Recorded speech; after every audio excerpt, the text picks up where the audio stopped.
और उसमें तेल बोर करके उसमें जलाते हुए और वह अंदर जाने लगे। जहां पर सर्प बिच्छू आदि थे उनको मारते हुए और गुफा के सारे अंधकार को निवृत्त कर दिया। इसी प्रकार से जब तक हमारे अंदर ये जो अज्ञान बैठा हुआ है, ये इस अज्ञान की जब तक हमें उस ज्ञान को हम प्राप्त नहीं करेंगे तब तक इस अज्ञान की निवृत्ति होने वाली नहीं है। इसलिए श्रुति कहती है उत्तिष्ठित जागृत वरान निबोधत, उठो और जागो। हमें श्रुति संकेत करती है उत्तिष्ठित जागृत प्राप्त वरान निबोधत, हमें उस बोध को प्राप्त करना चाहिए, उस ज्ञान को हमें प्राप्त करना चाहिए जिसे जानने के बाद में सब कुछ जाना हुआ हो जाता है। उत्तिष्ठ जागृत वरान निबोधत सुरस्य धारा निस्त्या दुरत्या दुर्गम पतस्तत कवियो वदंती। वेद की श्रुति कहती है उत्तिष्ठित, उठो और जागो। हमें यहाँ पर विचार करना चाहिए कि पहले जो व्यक्ति उठता है या वह जागता है। हम सभी जो है पहले क्या है जागते हैं तब जाकर के खड़े होते हैं, लेकिन श्रुति कहती है उत्तिष्ठित है, पहले तुम उठो और फिर जाग लेना। तो ऐसा श्रुति क्यों कह रही है?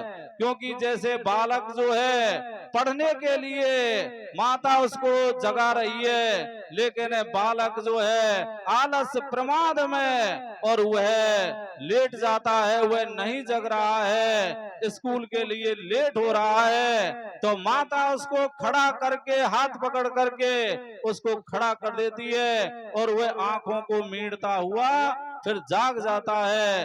तो ऐसे ही श्रुति जो है वो वेद वाणी है, वह भगवान की वाणी है। तो श्रुति को पता है कि ये जीव जो है ये आलस और प्रमाद में ये जो है पड़ा हुआ है, क्योंकि इसको यही पता नहीं है, क्योंकि ये उम्र जो है बहुत ही थोड़ी है। अनंतानि च शास्त्राणि स्वल्पायुर विघ्न कोटया तस्मा सारम विजानीयात हंस क्षीर वसी।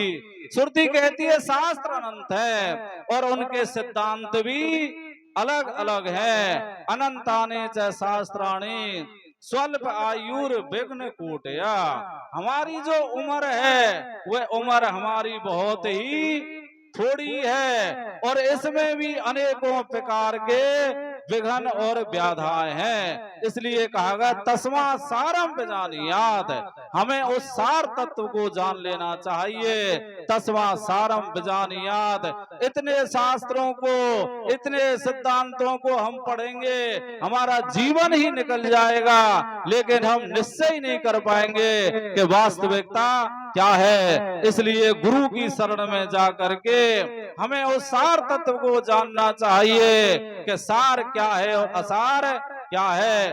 तो कहा गया तस्मा सारम विजानीयात, जिस प्रकार से दूध और पानी को मिला करके रख देते हैं तो हंस में ये विशेषता होती है कि मिले हुए दूध पानी में से हंस जो है दूध को ग्रहण कर लेता है और जल को छोड़ देता है। इसी प्रकार से हमें जो है सार को जानना चाहिए। सार क्या है? तो कहा गया है सत्य वस्तु है आत्मा, मिथ्या जगत पसार, नित्या नित्य विवेक किया लीजिए बात विचार। सत्य तो केवल आत्मा है, सत्य वस्तु है आत्मा, मिथ्या जगत पसार। ये जगत जो है ये तो मिथ्या है, ये सत्य नहीं है। और हमें अगर हम थोड़ा और विचार करते हैं तो ये जगत जो है ये क्या है कि ये जो हमें प्रतीत हो रहा है ये वास्तव में ये जगत जो है ये सत्य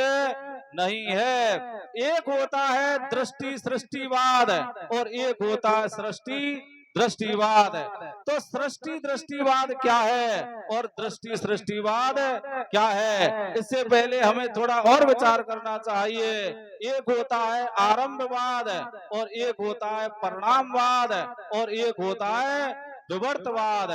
तो जो नैयायिक जो न्यायशास्त्र कहता है कि ये सृष्टि की जो उत्पत्ति है ये जो आरंभवाद से हुई है, क्या है कि अणु, अणु से परमाणु हुए, परमाणु से द्वैणु और द्वैणु से चतुष्णु, इस प्रकार से ये सृष्टि का क्रम होता है। लेकिन सांख्य शास्त्र कहता है कि इस तरह से नहीं, ये जो है ये सृष्टि तो परिणामवाद है। ये क्या है? ये तो माया का ये परिणाम है। जिस प्रकार से दूध का परिणाम दही होता है, उसी प्रकार से ये माया का परिणाम ये जगत प्रतीत हो रहा है। लेकिन वेदांत दर्शन कहता है कि ये ना ये आरंभवाद है, ना ये परिणामवाद है, ये तो विवर्तवाद है। परिणामवाद किसको कहते हैं?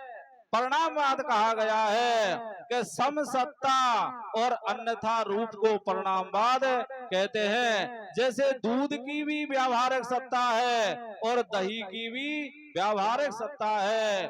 और विवर्तवाद कहते हैं, कहा गया है कि विषम सत्ता अन्यथा परिणाम, कि जिसकी सत्ता विषम है और वह अन्यथा रूप में प्रतीत हो रहा है। जैसे परमात्मा जो है उसकी परमार्थ सत्ता है और जगत ये व्यावहारिक सत्ता है, और व्यावहारिक सत्ता में जो है ये विवर्त रूप से प्रतीत हो रहा है। तो ये जगत जो है, हम जो कल्पना करते हैं कि ये जगत है, ये किसने बनाया है, ये किस द्वारा रचित है, कि ये पंचभूत आदि जो रचित हो रहे हैं, ये भी जो क्या है, हम जो है इसको सृष्टिवाद को लेकर, हम सृष्टि दृष्टिवाद को लेकर के ऐसा हम कथन कर रहे हैं। लेकिन वास्तव में अगर ये सृष्टि दृष्टिवाद होता तो इससे ये सिद्ध होता है कि पहले सृष्टि है और उसके पास बाद में दृष्टि है।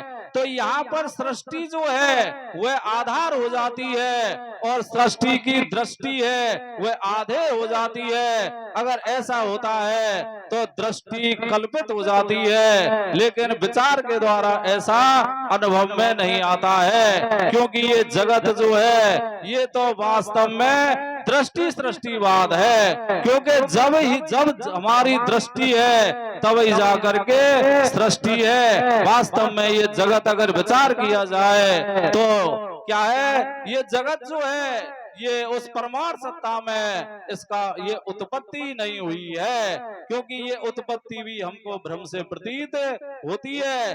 जब ये भ्रम से प्रतीत हो रही है सत्य रूप करके, तब इसको हम इसका और सृष्टि का रचयिता भी कल्पना हम कर लेते हैं। वास्तव में देखा जाए तो कहा गया है, दीनता को त्याग नर अपनो स्वरूप देख। तू तो दीनता को त्याग नर अपनो स्वरूप देख, तू तो शुद्ध ब्रह्म अज दृश्य को प्रकाशी है। अपने अज्ञान से जगत सब तू ही रचे, सर्व को संहार करे आप अविनाशी है। मिथ्या ये प्रपंच देख दुख जिन आन जिए, अरे देवनों को देव तू तो सब सुख राशि है। जीव जग ईश होए, माया में प्रभास है तू ही, जैसे रज्जु श्याप सीप रूप है प्रभासी है। ये कोई और दूसरा नहीं है, अपने अज्ञान से जगत सब तो तू ही रचे। अपने अज्ञान से ही ये जगत की हम रचना कर लेते हैं। जैसे मंद मंद अंधेरे में रस्सी पड़ी है और रस्सी में जो हमें रस्सी का ज्ञान ना हो करके उसमें सर्प की भ्रांति हो जाती है। ना तो रस्सी में पहले सर्प था, ना रस्सी का ज्ञान होने पे सर्प है, और बीच में दिखाई दिया वो केवल भ्रांति मात्र है। इसी प्रकार से अधिष्ठान अपने आत्मा में ये जगत जो है ये कल्पित है, ये वास्तव में तो ये हुआ नहीं है, फिर भी ये दुख दे रहा है। क्यों दुख दे रहा है? अज्ञानता से ही हम दुख हो रहा है। तो कहा गया, देह को तो दुख नहीं, देह पंचभूतन को इंद्रियन को दुख नहीं, दुख नहीं पमान को, प्रकृति को दुख नहीं और गुणन को दुख नहीं। सुंदर कहत दुख देखत केवल बीच के अज्ञान को।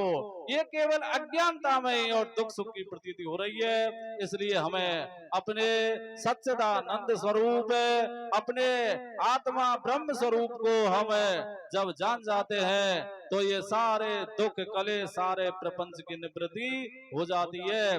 जागृत स्वप्न सुसुप्ताद प्रपंच यत प्रकाशते, जो जागृत को भी प्रकाशित करने वाला है, जो सपने को भी प्रकाशित करने वाला है, जो सुसुप्ति को भी प्रकाशित करने वाला है, वह मेरा, मैं स्वयं मेरा ही आत्मा है जो मैं सबको प्रकाशित करने वाला हूँ। तो मुझे कौन प्रकाशित करेगा?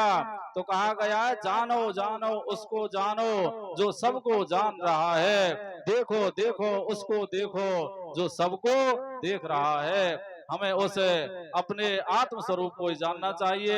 जब तक हम अपने आत्म स्वरूप की महिमा को नहीं जानेंगे तब तक हमारा जो पशुपना है, हमारा बद्धपना है, क्या है, हम कभी ईश्वर पशु हो जाते हैं, कभी हम किसी और पशु हो जाते हैं। ये पशुपने की निवृत्ति विद्या के द्वारा होती है। तो ऐसी जो क्या है, ऐसी पवित्र विद्या को हमें प्राप्त करना चाहिए, जिसके लिए श्रुति कहती है उत्तिष्ठ जागृत प्रावरान निबोधत। जगना क्या है? जानिए जबई के अब हम जागे, और जब मन खुद विषयों से भागे तभी हमको जगह जाना चाहिए। मोह निशा सब शोभन हारा, देखे वो स्वप्न अनेक प्रकारा। मोह रूपी रात्रि में ये जीव सो रहा है, तो हमें इस मोह की जो निवृत्ति है वह अपने आत्म स्वरूप को जानने से ही मोह की निवृत्ति होती है। इसलिए सदगुरु और सत्शास्त्र के आचार्यों की शरण में जाकर के इस अपने आत्म स्वरूप को यथावत जैसा है ऐसा ही हमको जानना चाहिए। उसके जानने के लिए वेदांत प्रमाण के द्वारा ही हम उसको जान सकते हैं। जैसे रूप को हम नेत्र के द्वारा देख रहे हैं, ऐसे अपने आत्म स्वरूप को जानने के लिए वेदांत प्रमाण ही सबसे प्रबल प्रमाण है। उसी के द्वारा हम जाने और जान करके अपने को कृत कृत करें। समय सीमा को देखते हुए मैं अपनी वाणी के लिए विराम देता हूँ। बोलो सच्चिदानंद भगवान की जय हो।